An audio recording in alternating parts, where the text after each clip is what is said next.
दोस्तों, सनातन हाट पर आपकी सभी महत्वपूर्ण पुस्तकें, मनपसंद पुस्तकें एक बार फिर से अपलोड कर दी गई हैं। काफी सारी पुस्तकें आउट ऑफ स्टॉक हो चुकी थी, बहुत सारे ऑर्डर हमारे पास में आए हुए थे। उन सब ऑर्डर्स को भी एक एक करके निकाला जा रहा है। आप प्लीज सनातन हाट पर जाएं, वहां से कुछ ना कुछ अवश्य खरीदें। जो कुछ भी आप वहां से खरीदते हैं, आप ही के हित में एक बड़ा प्लेटफॉर्म खड़ा करने के लिए उस पैसे का इस्तेमाल होगा। निकट भविष्य में हर एक हिंदू को हम पर, सनातन हाट पर, सनातन सेतु पर गर्व होगा। इस गर्व की घड़ी से पूर्व आपको इसमें थोड़ी सी आहुति अवश्य डालनी चाहिए।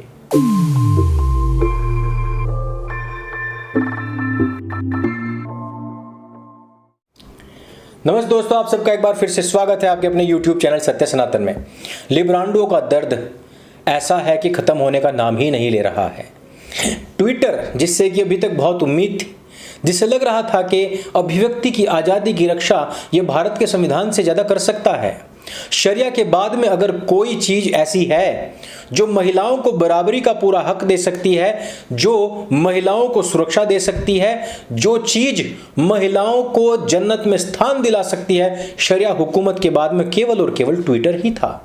ट्विटर की चिड़िया एक ऐसी फरिश्ता थी जो कि जिब्राइल से भी ज़्यादा काम करने वाली थी कि मोमिनों को, जितने भी अब्राहिमिक है उनको और जितने भी कम्युनिस्ट वामपंथी है उनको, उन सब को जन्नत की सैर कराने वाली ये ब्लू चिड़िया, जो अभी तक ब्राह्मणिकल पैट्रियार्की के खिलाफ खूब बोल चुकी, जो हिंदुओं को खूब गरिया चुकी, गाली दे चुकी, मेरे जैसे असहिष्णु लोगों के ट्विटर अकाउंट डिलीट कर चुकी, वो एक ऐसा ट्विटर जिसने अभी तक पूरी दुनिया के अंदर हिंदू मुस्लिम भाईचारे के और उसकी एकता को बनाए रखने के हेतु बहुत सारे हिंदू गुंडों के अकाउंट ना केवल डिलीट किए, फ्रीज किए, बल्कि दोबारा बनाने से भी उनको रोका। आज वो पूरी तरीके से बिक गया है, वो गुलाम हो चुका है। ट्विटर को एलोन मस्क ने खरीद लिया है। एलोन मस्क एक ऐसा इंसान जिसने कि 7वें आसमान तक का जितना भी परिक्षेत्र है उस पर भी कब्जा किया हुआ है। दोस्तों, लिब्रांडो इस्लामिकों अब्राहिमिकों का सबसे बड़ा दुख और दर्द यही है कि आज उनके दल्लाह को 7वां आसमान छोड़ करके भी भागना पड़ा, क्योंकि वहां पर भी एलन मस्क के उपग्रह सैटेलाइट घूम रहे हैं, वो वहां पर भी वाईफाई उपलब्ध करवा पा रहे हैं।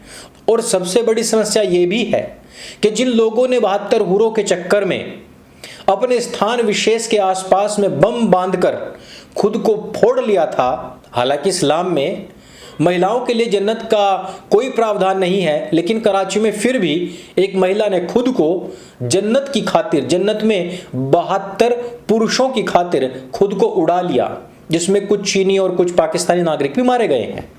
तो मैं कह रहा था कि पुरुषों ने, जिन्होंने कि अपने स्थान विशेष के आसपास में बम बांध करके खुद को जन्नत की 72 हूरों के चक्कर में फोड़ लिया था, और वहां जाकर पता लगा कि उनका आलाय तनासुल तो बम के धमाके में ही उड़ चुका है और 72 हूरों का वो रसास्वादन वहां पर नहीं ले पाएंगे, उनके पास में भी वाईफाई पहुंच रहा है। और उस वाईफाई में वो सत्य सनातन YouTube चैनल पर आचार्य अंकुर आर्य को देख रहे हैं, वहां पर वो कंपैरेटिव स्टडी को देख पा रहे हैं। और आज उनको बड़ा अफसोस हो रहा है कि भाई, हमने किस गलत फहमी में, किस मादरसा के ज्ञान में आकर के, किस मौलवी के आलाय तनासुल से टपकते हुए इस अज्ञान को चूस कर चाट करके हमने यह 72 हूरों वाला प्रोपेगेंडा अपने हाथ में थामा, और क्यों कर हमने वो बटन दबाया, और क्यों कर हम आज यहां पर अपनी ऐसी तैसी मरवा रहे हैं।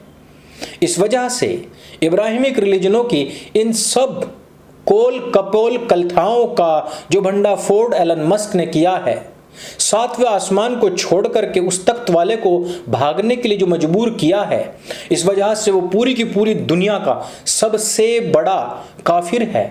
वो सबसे पहले वाजिबुल कत्ल इंसान, उसने अब जो थोड़ा बहुत मोमिनों का अभिव्यक्ति को की जो आज़ादी थी उसका प्रयोग करने का जो प्लेटफॉर्म था, उसको भी छीन लिया है। अब मुझे ऐसा लग रहा है, जिस प्रकार से आए दिन ट्वीट्स आ रहे हैं कि ये तो मेरा ट्विटर है ही नहीं, उन लोगों को अब न जाने कैसे कैसे कहीं ना कहीं से कुछ गाजीपुर की जो मंडी है वहाँ से, उसके आसपास से, या इधर उधर पाकिस्तान व अफगानिस्तान जा कर के कहीं से बम का कुछ जो एक्सप्लॉइट्स होते हैं उनका इंतज़ाम करना पड़ेगा, और खुद की कमर पर बांध करके रॉकेट की तरह खुद को उड़ाना पड़ेगा, और अभिव्यक्ति की जो आज़ादी है उसके लिए जन्नत में पहुंचकर ही आवाज़ उठानी पड़ेगी। एलन मस्क वैसे नरेंद्र मोदी के साथ में भी हाथ मिलाता हुआ दिख जाएगा। इससे ये क्रोनोलॉजी को समझिए, इससे ये भी साबित होता है कि वो नरेंद्र मोदी जिसने कि मुसलमानों के बच्चों को स्कॉलरशिप इसलिए दी ताकि वो मदरसा को छोड़ करके काफिर बन सके, मुशरिक बन सके, इस्लामिक जिहादी ताकतों के साथ ना आ सके, उस नरेंद्र मोदी से हाथ मिलाने वाला एलन मस्क कहीं ना कहीं नरेंद्र मोदी के प्रोपेगेंडा पर ही काम कर रहा है। और अब जिहादियों को, इस्लामिकों को ट्विटर छोड़ना पड़ेगा, और ये ट्विटर छोड़ने का दुख मुझे भी है। इसलिए नहीं कि वहाँ से वो लोग निकल जाएंगे तो भाई एलन मस्क को मिलेगा ही क्या, काफ़ी उसकी टीआरपी घट जाएगी, नहीं, ऐसा कुछ नहीं है। जो सुबह शाम उठ करके मदरसा छापों को पेलने का आनंद मिलता है ना, जो उनके मदरसा छाप द्वारा प्रदत्त ज्ञान पर उनको ही कंपैरेटिव स्टडी बताने और पढ़ाने का आनंद मिलता है ना, वो फिर कहीं पर नहीं मिलेगा। मुझे बहुत दुख है और मैं बहुत अपने हृदय की गहराइयों से विनती करना चाहता हूँ कि कटोरा छाप हमारे जितने भी मोमीन भाई और उनकी बहनें हैं वो प्लीज़ ट्विटर छोड़ करके ना जाएं। ये दुख की घड़ी में हम आपके साथ में हैं। पिलाई पहले भी अच्छी होती थी और आगे भी अच्छी होती रहेगी। घिसाई पहले भी अच्छी करते थे, हम आगे भी करते रहेंगे। आपको जो आपका मनोरंजन आपकी तशरीफ़ पर ट्विटर पे ट्वीट और मीम्स बना करके चेपे जाते रहे थे वो आगे भी चेपे जाते रहेंगे, और आपको जो आनंद, आपका जो आंतरिक सुख आपको मिलता था, आपकी खुद की वो आयत, वो चकोर, वो वर्ग, वो त्रिकोण जो हम आपको पढ़वाते हैं और उनका सही तर्जुमा करके बताते हैं, वो जो आनंद आप लोग लिया करते थे वो आगे भी आपको जो का तू मिलता रहेगा। एलन मस्क भाई साहब, आपसे विनती की थी हमारे खबीश कुमार जी ने और कहा था अजीत अंजुम का अकाउंट वापस कर देना। ऐसा सुनने में आया है कि उनका अकाउंट वापस आ गया है। ऐसा भी सुनने में आ रहा है कि मेरा भी अकाउंट अब वापस आ जाएगा, और ऐसा सुनने में आया है कि भाई जो हमारे ट्रंप साहब हैं उनका अकाउंट अभी प्रोसेस में है, वो भी वापस आएगा। ऐसा लगने लग रहा है जैसे कि पूरी की पूरी फौज जो ट्विटर से सस्पेंड की गई है उसको बुलाने के लिए ही एलन मस्क ने यह फैसला लिया है। तो आप और हम सब मिलकर के अभिव्यक्ति की आज़ादी के पुरोधा एलन मस्क जी का स्वागत करते हैं, और हमारे जितने भी मदरसा छाप ग्रेजुएट्स हैं, जितने भी हमारे बेचारे रोड साइड मोमीन्स हैं, मोमिनाएँ हैं, उनकी पिलाई में कोई ढिलाई ना रखी जाए, बढ़िया से पेला जाए, क्योंकि पिलाई में उनको बड़ा आनंद आता है, और वो कहीं ऐसा ना हो कि इस दुख में ट्विटर को छोड़ करके चले जाएं। तो आप लोगों का इस विषय पर क्या कहना है? एलन मस्क के द्वारा इस कंपनी को खरीदे जाने के बाद में आप लोगों का क्या कहना है?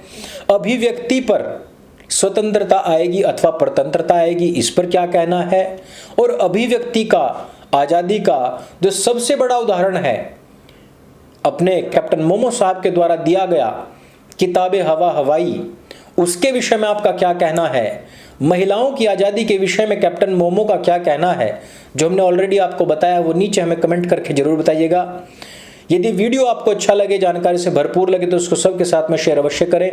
मेरे संग बोलिए सत्य सनातन वैदिक धर्म की जय। जय हिंद, वंदे मातरम।